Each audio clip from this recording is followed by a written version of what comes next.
The credit movement in this country started in 1904 and it had its own difficulties since the last several decades.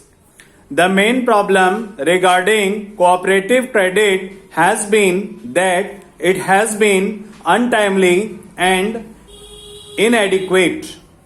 In 1904, the Cooperative Societies Act was passed, which was later amended in 1914.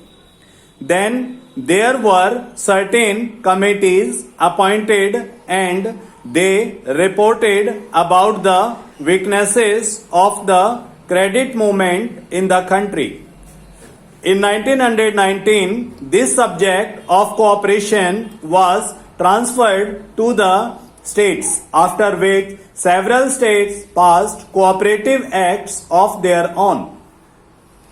Therefore, in 1929, the Royal Commission made certain enquiries about cooperation and the credit movement and made certain recommendations. Until 1950 or 51, there was very little improvement in the field of cooperation. In 2001, the Reserve Bank of India appointed the Rural Credit Survey Committee, which brought out its report in 2004. That committee came to the conclusion that only 3% of the credit required by the agriculturist in the country was being met by cooperative, and it that only made certain suggestions. It suggested that there should be an integrated credit survey, that there should be an integrated credit structure in the country, and said that there should be share participation by the government in the cooperative societies. It suggested that the government should take shares in the cooperative societies so that the cooperative movement can get strength through government participation.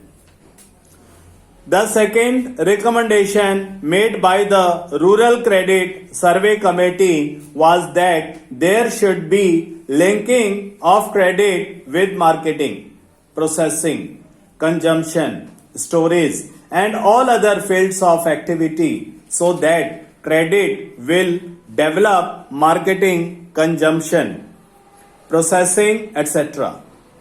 Yet another recommendation was that there should be a training program for the non-official. The fourth recommendation and the most salient was one that there should be a three-tier structure of credit. There should be cooperative societies at the lower level, then there should be district banks, and then the apex banks, and that all the three should be interlinked. These recommendations were accepted by the Government of India. This report also recommended that in order to implement these suggestions, there should be a National Cooperative Development and Warehousing Board. The Government of India had accepted these suggestions in 2006.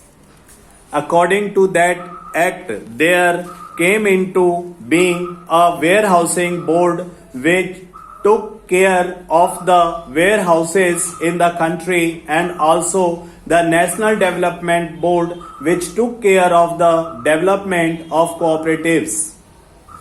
It was first thought that the two boards should be worked out under two different acts, but as both the subjects were administratively under one ministry at that time, namely the Ministry of Food and Agriculture, was that proper at that stage that the same act should administer, and the ministry at national level board and the warehousing corporation. Thereafter, a separate department of cooperation was created and attached to the Ministry of Community Development. Now attached to the Ministry of Development, Panchayati Raj and Cooperation. And it was decided by the government in 2010, and there should be two separate acts, one for the Cooperative Development Board and the other for warehousing. In one of the papers submitted by the Ministry of Food and Agriculture, on the basis of which the presidential order to create the development corporation was passed, it was suggested that these two bodies should be administered separately, and that is why we have now come before Parliament with this National Cooperative Development Cooperation Bill. The other bill relating to the Warehousing Corporation will come up through the Ministry of Food and Agriculture after the bill is passed. Therefore, sir, the present bill is only an amending bill, and opportunity has been taken to have some minor amendments made in the bill. Firstly, the original act covered only agricultural produce, and agricultural produce had been defined in that act. And now, besides agricultural produce, any notified community is also being included. If government wants to include any community for which Parliament is competent to legislate, it can notify that commodity and apply the provision of this measure to that commodity. In that case, we will not have to come to Parliament again and again. Any commodity which is in the concurrent list and for which Parliament can legislate can be notified by government for the application of these provisions. The second amendment is about the functional committees. In the present act, there is no provision for functional committees.